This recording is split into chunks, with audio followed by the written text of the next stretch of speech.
తెలుగు సినీ పరిశ్రమను నవ్వులతో నింపిన హాస్యనటుడు వేణుమాధవ్ ఇక లేరన్న నిజం ఇప్పటికీ చాలామందికి జీర్ణించుకోలేని బాధగా మిగిలిపోయింది.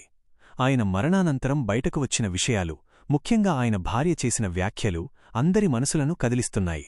అప్పుడే సరైన చికిత్స అందించి ఉంటే, ఇంకొంచెం సమయం తీసుకుని ఉంటే ఆయన ఈరోజు మన మధ్య ఉండేవారు అంటూ ఆమె కన్నీళ్లతో మాట్లాడిన మాటలు ఇప్పుడు సోషల్ మీడియాలో వైరల్ అవుతున్నాయి.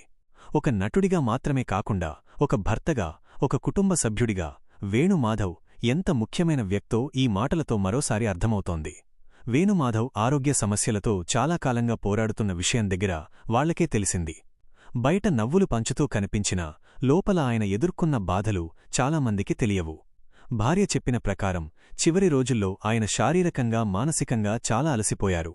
సరైన సమయంలో పూర్తిస్థాయి వైద్య సంరక్షణ అందితే ఫలితం వేరేలా ఉండేదేమో అన్న ఆవేదన ఆమె మాటల్లో స్పష్టంగా కనిపిస్తోంది. ఆయన ఎప్పుడూ ఎవ్వరిని బాధపెట్టలేదు, అందరినీ నవ్వించాడు. కాని తన బాధను మాత్రం లోపలే దాచుకున్నాడు అంటూ ఆమె చెప్పిన మాటలు విన్నవారిని కలిచివేశాయి. ఈ ఘటన ఒక పెద్ద ప్రశ్నను మన ముందుంచింది. సెలబ్రిటీలైనప్పటికీ మానసిక ఆరోగ్యం, సరైన వైద్యం విషయంలో ఎంత జాగ్రత్త అవసరమో అనే అంశం మళ్లీ చర్చకు వచ్చింది. నవ్వించే నటుల జీవితాల్లో కూడా ఎన్నో ఒత్తిళ్లు ఉంటాయన్న నిజం వేణుమాధవ్ విషయంలో స్పష్టంగా కనిపించింది.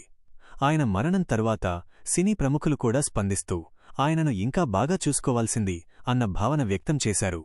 వేణుమాధవ్ భార్య కన్నీళ్లు కేవలం వ్యక్తిగత బాధ మాత్రమే కాదు, అది సమాజానికి ఇచ్చే ఒక హెచ్చరిక.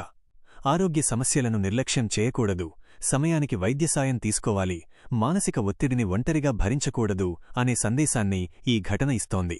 ఒక చిన్న నిర్ణయం, ఒక ఆలస్యం, ఒక నిర్లక్ష్యం ఎంత పెద్ద నష్టానికి దారితీస్తుందో వేణుమాధవ్ జీవితం మనకు చెబుతోంది. నవ్వులతో కోట్లమంది హృదయాలను గెలుచుకున్న వేణుమాధవ్ జ్ఞాపకాలు మాత్రం ఎప్పటికీ చెరిగిపోవు. కాని అలా చేసి ఉంటే బతికేవారు అన్న భార్య మాటలు మాత్రం చాలా కాలం మనసుల్లో గుచ్చుకుంటూనే ఉంటాయి.